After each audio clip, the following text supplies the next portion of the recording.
The NFL Combine, it is just around the corner, and one of its biggest impacts will be hearing drips and drabs from teams about how they feel about these pending free agents. The rookie running back class, it's not a great one. That might lead to free agent running backs getting valued a bit different to how they usually do. And if the NFL's doing that, so should we in fantasy football. I've got 10 free agent running backs who could have a big impact in 2024. We'll talk about the stats, what makes them stand out from the crowd, along with looking at their current values in both Dynasty and Best Ball. By the end of this video, you'll know how to approach each of them for 2024 and beyond. Saquon Barkley, free agent for the first time in his career as he approaches his 7th season, just turned 27, has 3 1,000 rushing yard seasons on his resume, didn't get there in 2023, finished with 962. But what he did do was shake off the injury-prone label that he carried for a couple of years through the middle part of his career. He's played in 13 games, 16 and 14 over the last 3 years. And only Christian McCaffrey played at a higher snap percentage than Saquon Barkley's 79.8% this year. Each of the healthy seasons he's played in, he's had 40 plus receptions each year. And the big thing that makes me hopeful for Saquon Barkley, last year he had a 1.7% touchdown rate. That was the lowest of the top 16 RBs in fantasy points. The average was 4.3%. So if Saquon was double what he had last year, which didn't even bring him up to 4.3%, that'd be 3.4%.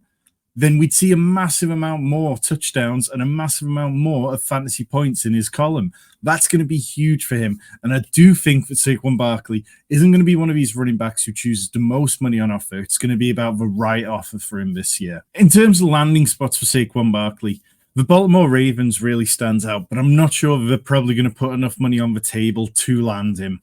The Dallas Cowboys would be a team that would be really impressive for Barkley. They've got a great offensive line. We know they're going to be very good. We know they're going to lean into the run. We know they're going to throw to the running backs. Whereas Lamar Jackson, even though he threw to running backs at the highest point of his career this year, it's still not as much as we'd really like for Saquon Barkley. And then lastly, the Texans. CJ Stroud and that offense is on a rocket ship, absolutely ascending. And if you plugged in Saquon Barkley, it's hard to believe that the Texans wouldn't go on a really deep run in 2024. In terms of Saquon Barkley's current value, in Dynasty, Superflex, and 1QB leagues, you can see our values there. Superflex, we value him at the 109 in 2024 picks. If you're talking 1QB leagues, we always see a bit more of a price rise for non-QB players in those leagues. Then we'd value him at the 107. Current ADP on Underdog, 19.9. Drafters are not giving you any kind of bargain. You are getting exactly where you'd expect him to be, not much lower than he was last year. And it seems completely fair. How many bad landing spots do you really think there are for Saquon Barkley where we'd suddenly shy away from him? Unless he ends up in a spot with a terrible offensive line, a terrible quarterback, then it feels like wheels up for Saquon Barkley in 2024. Before we get to our next running back, we are closing in on 1,700 subscribers. Hit that button if you want year-round fantasy football content from me and Rich. We've got so much rookie dynasty content coming your way in the next few weeks. It'll be best ball season before you know it. Check out the free agent, wide receiver, and quarterback videos that are linked in the description below. Josh Jacobs just turned 26. The Raiders, a couple of years ago, turned down his 5th-year option. So they ended up tagging him in what is his 5th year in the league.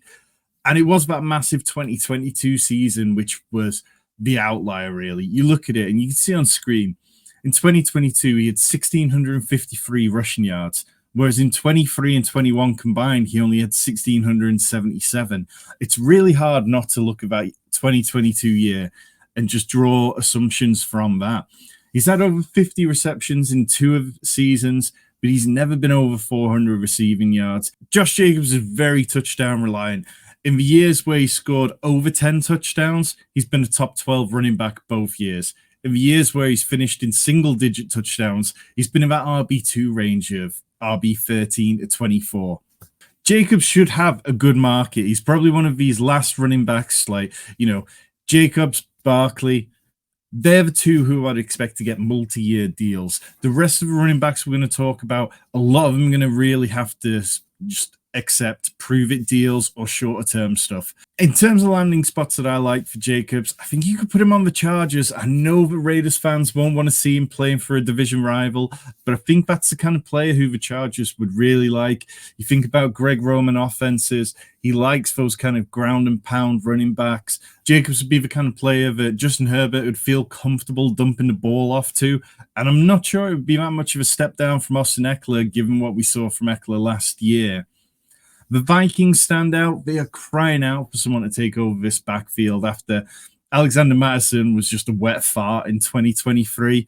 And then the Carolina Panthers. I know that they're paying Miles Sanders quite a lot of money, and it's going to be tricky for them to get out of that contract this year. And I know they liked what they saw from Chuba Hubbard last year. But if they want to surround Bryce Young with weapons who are really going to make his life easier, then it starts with getting more reliable production out of a running back position. Jacobs is the RB16 in our Dynasty rankings, courtesy of Rich. He's the RB15 on Keep Trade Cut. Our rankings put him at the current 201 pick in Superflex drafts, or you could go down to 110 in single QB format. Over on Underdog, Jacobs is back in the running back dead zone. You see him right there with the ADP of 52. I feel like that's one which has the potential to jump around or so based on landing spot if Josh Jacobs gets a good contract and a good landing spot. The big dog, Derrick Henry, still looks like he's got it, even though he's age 30, and that's definitely older than we'd like. There's a chance that Derrick Henry lands in the right spot this year, and that he could be somebody that we really want to go back to for at least one more year in fantasy. Even though his yards per game of 68.6, that's decreased for 4 straight years. He's never rushed for less than 4.2 yards per carry in his 8-year career, though. He had his second most receptions of his career in 2023 with 28, and he scored double-digit touchdowns in the last 6 years, including in 2021 when he only played 8 games. He's finished top 5 fantasy running back in 4 of the last 5 seasons. He only missed out in 2021 when he played 8 games, but he was the RB1 in points per game rather than total points that year. Derrick Henry has just continued to defy logic. He hasn't broken down at any point. He's been incredibly reliable. And yes, we're not going to see the days of him getting like all the workload. But if he lands with the right team where he can be a 1A to a 2-headed backfield, or even if he's losing some of the passing down work or some of the change of pace stuff, that's okay at this point in Derrick Henry's career, because the cost of acquiring him or drafting him isn't that much. There were rumors way back at the trade deadline last year that the Ravens were in on Derrick Henry. It makes too much sense for them to bring in someone like him. You can't have your identity be based about running and being able to change the game on the ground and not have a good running back. The Ravens have had production out of Latavius Murray, Devonta Freeman, Justice Hill over the last couple of years. But with Gus Edwards declining, they need somebody who can just pick up the yards that are given. The Texans, again, another one of these inter-division ones, which some of the fans might not like. But the Texans know how much Derrick Henry can make a difference, and they are crying out for somebody good at the position. Lastly, the Eagles. The Eagles need a power back. They had no faith in Rashad Penny to play that role last year. There were times where DeAndre Swift and Kenneth Gainwell were just not the type of running back they needed. Plugging Derrick Henry into that offense, I think that would be scary, and it would alleviate some of the injuries that Jalen Hurts is prone to picking up when he rushes for so many touchdowns. Here at the Sanctuary, we're a little bit lower than Keep Trade Cut on our current values. We've got him at the RB41, RB32 on Keep Trade Cut. We value him at the 207, sort of that middle second round range, or 203 in a single QB league. Over on Underdog, going just a bit lower than Josh Jacobs at 60.3.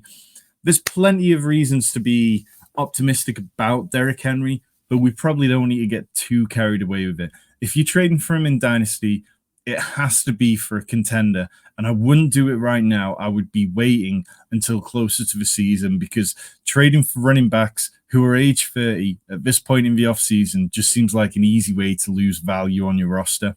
Tony Pollard. Maybe it was the broken fibula, maybe it was a change of running scheme, or maybe Tony Pollard just couldn't take the workload associated with being a bell cow running back.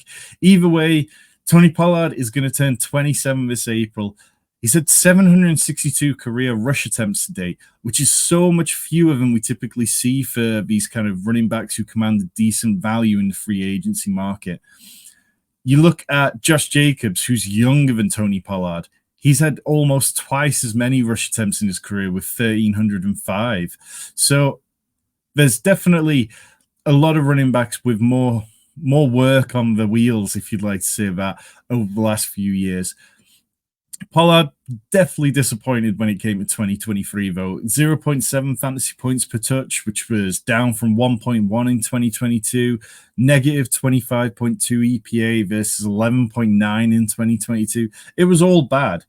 The only thing that was kind of good was that he set a career high in receptions with 55, but he only put up 311 yards, which was less than he'd managed in the previous 2 years when he'd been around that sort of 33 to 37 receptions. But he put up 330 yards in those years. So as a byproduct, his yards per reception dropped from a career average of 8.0 down to 5.7. And it really felt like it was a combination of all those things mentioned at the top. The injury recovery, the scheme. The scheme didn't seem to be as favorable to Tony Pollard as it had when Kellen Moore was there.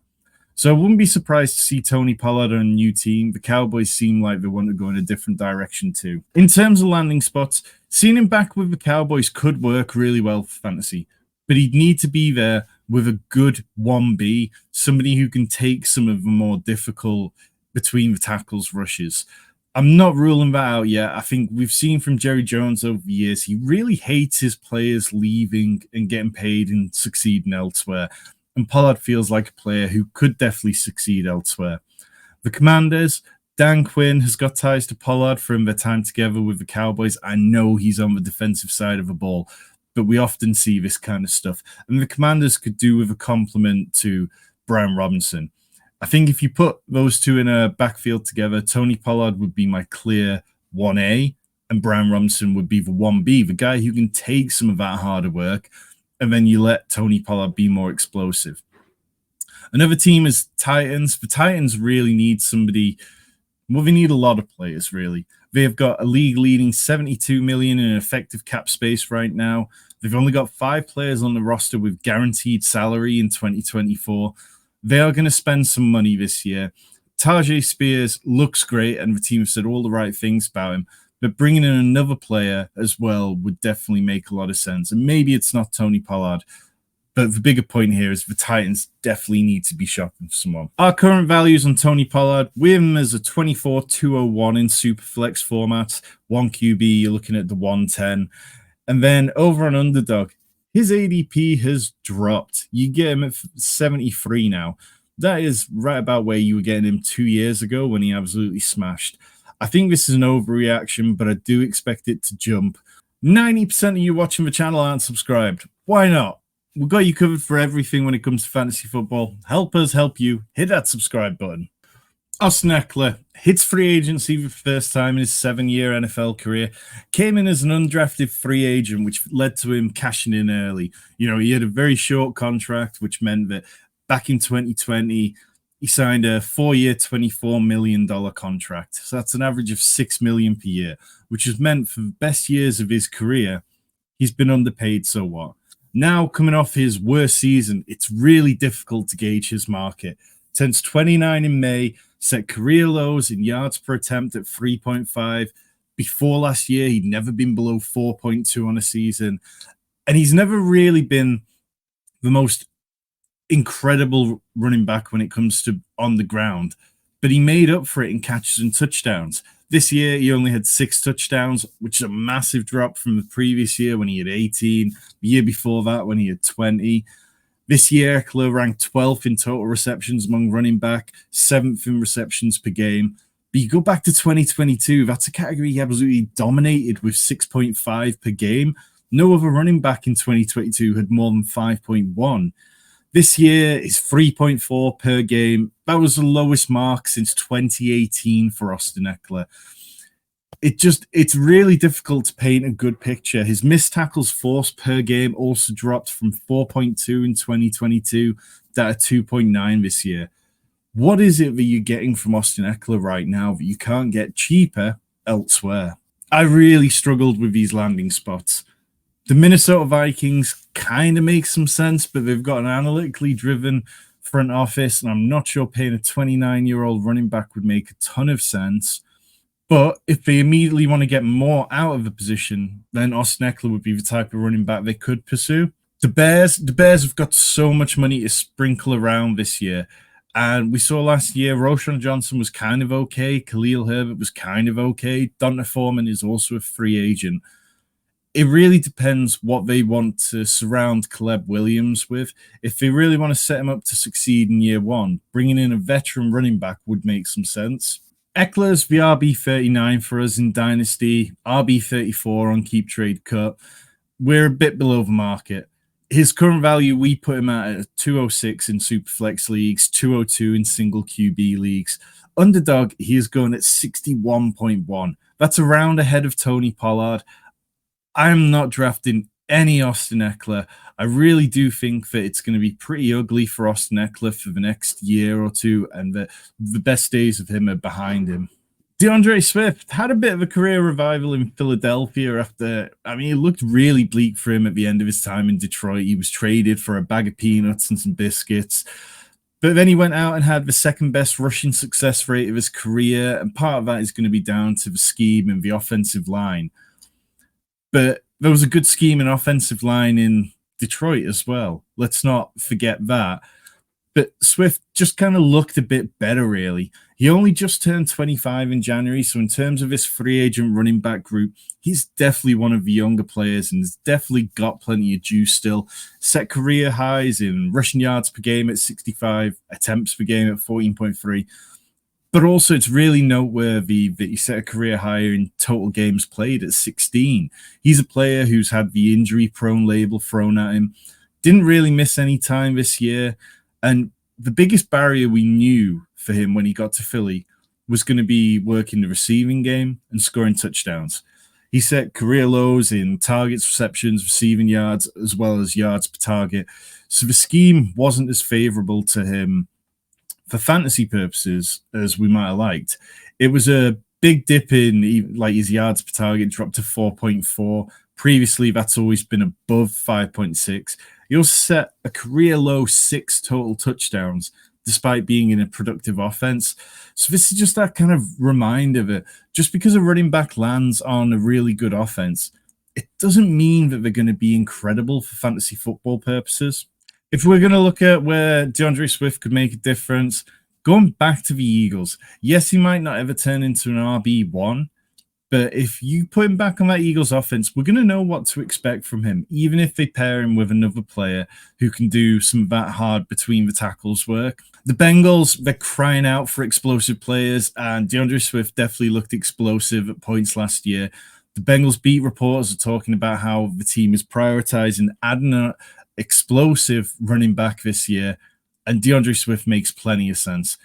The Texans, we've talked about them. They are just a great landing spot all around, and I really think that somebody like DeAndre Swift could thrive with CJ Stroud in the center.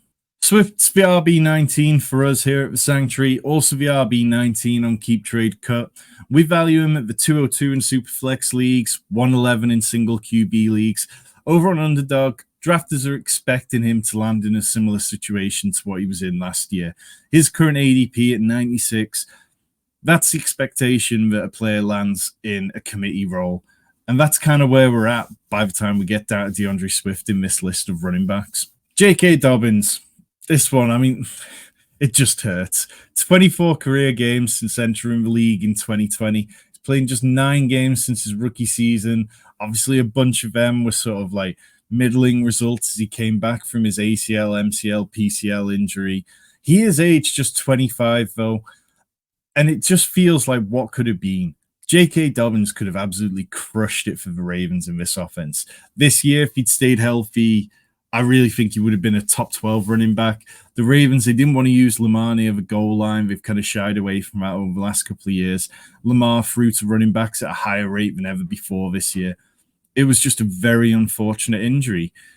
But the silver lining, you go back to 2022 when he returned from his second surgery on his knee, the cleanup surgery. He had 397 rushing yards between weeks 14 to 17. That was the most of any running back. 7.0 yards per carry, again, first. 7 big runs. He looked good, even if he wasn't running at top speed then. It just makes too much sense for J.K. Dobbins to take a 1-year prove-it deal. I don't think any team is going to be falling over themselves to pay him a lot of money right now. It's sad for him, but at age 25, a 1-year prove-it deal shouldn't be prohibitive to him still having a good career if he can turn it around. It wouldn't surprise me to see Dobbins sign a 1-year prove-it deal with the Ravens. They need running backs. Gus Edwards is already gone. But if we're going to talk about spots where he could move on, the Chargers, as part of a committee approach, might work nicely. I feel like Justin Herbert would check down to J.K. Dobbins at a very large rate. The Giants, Saquon Barkley's gone. The Giants, they've got a lot of positions they need to spend some money on, and they could actually do the running back position quite cheaply there. Draft a running back, pair him with J.K. Dobbins. It might make some sense. Or the Titans. We talked about the fact that the Titans, their roster's pretty bare. Pair J.K. Dobbins with Tajay Spears. That could be a lot of fun. In terms of current values, he's our RB60. Keep trade cuts, RB52. You're looking at a 3rd-round pick, pretty much whatever the format, almost free. He's the kind of player that you can just, if you try to sell him, you just peg him onto a deal. If you're trying to buy him, it's almost like worth trying to package him in with someone else. So just throwing a mid-third during your rookie drafts will probably be enough to get it done. He's probably not going to be a player who signs early in free agency as he recovers from his Achilles injury. But don't be surprised by camp if the price has just jumped slightly. Over on Underdog, you can see the ADP. Anything past sort of 180, 190 is not a player getting drafted all the time. And it's pretty sad. I think you can speculative take some shots on J.K. Dobbins in builds where you feel fairly confident in your running back room. But yeah, I wouldn't be aiming for more than 3 or 4, maybe 5% exposure to Dobbins this year. Devin Singletary. Dameon Pierce, we saw he just couldn't gel with the new Texans offensive scheme under Bobby Slowick. Meanwhile, Devin Singletary just picked it up and ran with it, literally. Singletary, he finished as the RB32, but from week 10 onwards, he was the RB8. In that spell, he had 6 top 24 weekly finishes. He was productive. He was useful for fantasy football. He's never rushed for less than 4.2 yards per carry in his 5-year career. Even though he caught the ball less than we like, only 1.8 times per game, which is less than his career average of 2.4 per game during Buffalo. Singletary just finds ways to be fantasy relevant. We know what he is. He's not a star, but he is a player that coaches like, who they will put faith in. And don't be surprised if Devin Singletary ends up with a reasonable market this year. He does turn 27 in September, so I doubt it's going to be a big multi-year deal. But 1 or 2 years at a reasonable amount, do not be surprised if that happens. In terms of teams that make the most sense for Devin Singletary, the Houston Texans, if it ain't broke, why try to fix it? The Jags, we know they want to add somebody to mix in with Travis Etienne. 2 years in a row, Travis Etienne has absolutely looked very poor in the second half compared to the first half of seasons. So adding somebody like Singletary, who can be good around the goal line, good in between the tackles, would allow Etienne to still be explosive when they need him to be. Also, the Eagles. We talked earlier about how the Eagles need a power back, somebody stronger between the tackles. Singletary's absolutely that over DeAndre Swift. On Keep Trade Cut right now, Singletary's being valued as the RB46. We are much higher than him on that. We're at the RB35. We value him at the 206 in Superflex, 203 in single QB formats. And I think there's a reasonable chance you can go out and buy him quite cheaply right now. And I would look to do that before free agency starts. I think that, yes, he might end up in a committee again, but he's the kind of player that is going to find your way onto your roster more often than you might expect at this time of year. Over on Underdog, Singletary's going at 116.3. That feels completely fair to me. Not a player I'd be massively overly aggressive on at this point. Not a player I'd be massively fading either. We are 25 minutes into this show. If you made it this far, I know you're enjoying it. Hit that like button. Hit the subscribe button. I think we've seen enough by now over AJ Dillon's 4-year career to know it just ain't it. Coming off a year where Aaron Jones was injured a lot, Dillon, he just had no juice. 3.4 yards per carry, 22 receptions for 223 yards. There was just no explosivity. There was no difference making. Ended up with 2 touchdowns total. When Aaron Rodgers was there, this was more of a dink and dunk offense, and running backs could survive more by being, just a safe pair of hands out of the backfield. But under Jordan Love, this offense is so much more exciting and exhilarating. And it didn't feel like Jordan Love particularly wanted to dump the ball off to AJ Dillon and help him make up for that inefficiency. Dillon, he's going to face an uphill battle to be fantasy relevant, even though he only turns 26 in May. I think that we're looking at a player who's going to be consigned to committees for the rest of his career. The Browns need to add somebody behind Nick Chubb, or if they choose to move on from Nick Chubb. Jerome Ford's a good player, but you need a little bit more depth there. AJ Dillon kind of makes some sense to go there. I think, he's used to cold weather.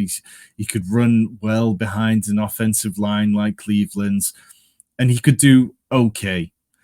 The Raiders, that feels like the kind of established a run type player that the Raiders might want to add in. We know that Zamir White's going to have first crack at things, or we might look to add someone in free agency. But AJ Dillon, for a cheap price, would seem to fit there. Or the Giants, for all the reasons I mentioned earlier, J.K. Dobbins would fit in okay there. Maybe AJ Dillon could go there and have some level of success, but I really don't think he's the kind of player that I want on any fantasy rosters going forward. Our RB52, keep trade cuts, RB56. We value him at 301, 212 in single QB formats. Underdog, you can see he's barely getting drafted at 190 overall. I personally won't be rostering AJ Dillon this year unless he ends up in the best spot and really has a chance to prove us wrong, but I just don't think it's going to happen. Zack Moss, perhaps he doesn't deserve to be this far down the list. He is only 26 years old, coming off 1,000 all-purpose yards in 2023, 7 touchdowns, and he had 0.71 rushing yards over expected. That's almost twice as much as any other free agent running back in this class. Set career highs in yards per game, touchdowns. It's noteworthy that he did all this when he wasn't expected to. The Colts didn't seem to even expect it out of him. They had a bunch of running backs who they were going to cycle through, and Zack Moss just absolutely seized it. That's the kind of thing which sticks in the memories of NFL coaches, and I do think that Zack Moss might have a better market than we're perhaps giving him credit for in fantasy football at the moment. It's really noteworthy that Keel McDonald is the new Chargers running back coach. He worked with Zack Moss in college, and the Chargers, we've talked about it, they're going to need a new running back. It would make so much sense to bring in Zack Moss coming off a good season. And if that happens, how high up are you going to rank Zack Moss? He's going to absolutely rocket ship when it comes to ADP. The Texans, they're another team that if they lose Devin Singletary, Zack Moss could actually probably do a bit more than Devin Singletary did for him last year. And I'm not sure he's going to cost them a whole lot more, if anything. The Panthers, we talked about the fact that they've got Chuba Hubbard. Miles Sanders looks to be toast. Bring in somebody like Zack Moss, who you can spell Chuba with. Chuba spell Zack Moss, whatever way you want to look at it. He would be a good veteran running back and wouldn't cost the earth.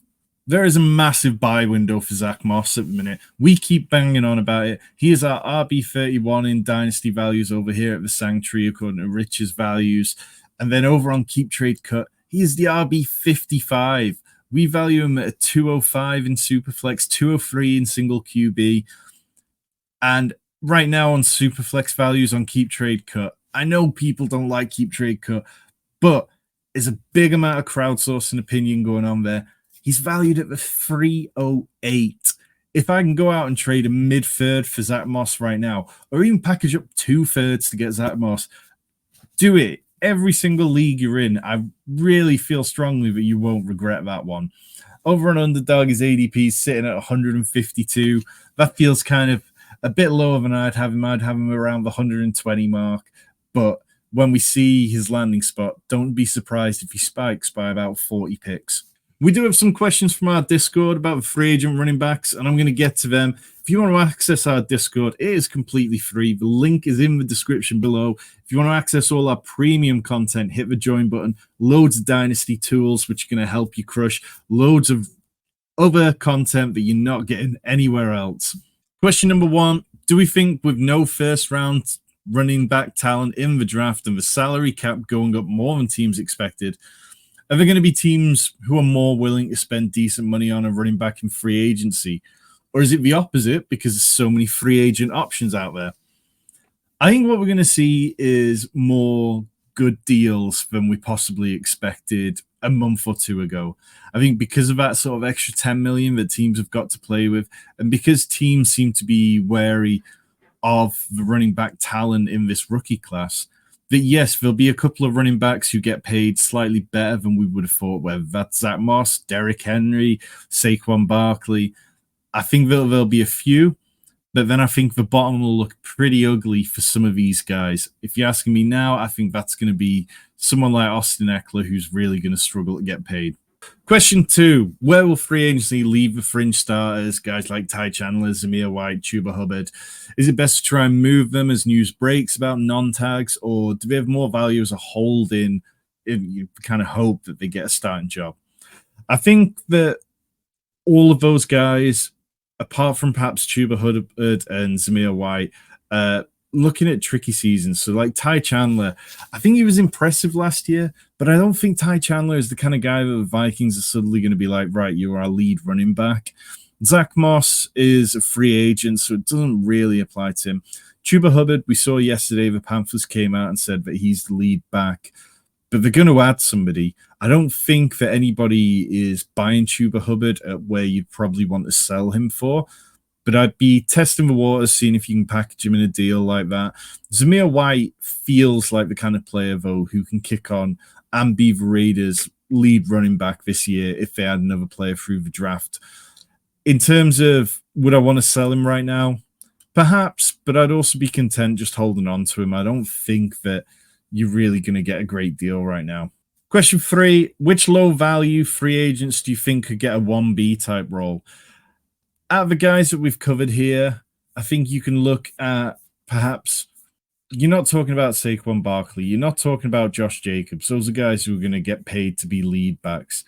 Derrick Henry could be a 1B player. Tony Pollard could possibly be a 1B player, but he's probably priced himself out of it. Austin Ekeler feels like a 1B, if not just a B player to me. DeAndre Swift, I think you're talking about him. J.K. Dobbins, possibly. Devin Singletary. And then, yeah, Zack Moss definitely feels like he's in that range. And then you could possibly go down further to some guys we haven't talked about, like looking at Antonio Gibson, Zeke Elliott, Donta Foreman. They're all players who flashed at points. Zeke Elliott, yes, he's a bit older, but he was far more fantasy relevant than we hoped last year. Antonio Gibson is probably the highest ceiling player out of those players. He's somebody I wouldn't mind trying to acquire right now. Zeke Elliott, I mean, yeah, it's fine, but I think I'd rather take shots with those third-round picks. We're not always going to hit on Puka Nakuas and Kyron Williams with them, but we've seen how valuable even a third-round pick can be. Last question, what type of information do you look for and what do you ignore? I pay attention to a lot of beat reporters, the good ones, not the Dave Lombardis of this world. Like, I think you get a really good sense of the team from them, particularly, and the best beat reporters are those who aren't the emotional ones, the ones who really give you that perspective without imparting their own views constantly onto every line of it. I really like to look at unprompted quotes. Like, I watch a lot of news conferences and stuff. The combine this time of year is great for it. Last year, this is when we got Doug Pederson talking unprompted about how the Jags wanted to add another running back to help Travis Etienne with the workload. Of course, that running back turned out to be Tank Bigsby, who was awful. But if you carried through with the thesis that it might affect Travis Etienne's ceiling slightly, then it was kind of there. Quotes where a reporter is prompting you with what you expect from player X, they tend to be a lot less reliable. There's so many coaches right now who are just talking positively about all their players. And there's an account which I really, really love called the Coach Speak Index. They're doing great work on this.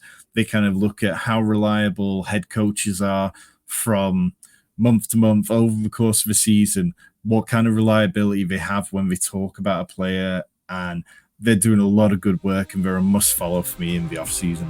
That is it for free agent running backs. Check out the free agent wide receiver video. Check out free agent quarterback videos. They're linked right here. We've got more rookie content coming your way very, very soon. It's nothing but good times in the Fantasy Sanctuary.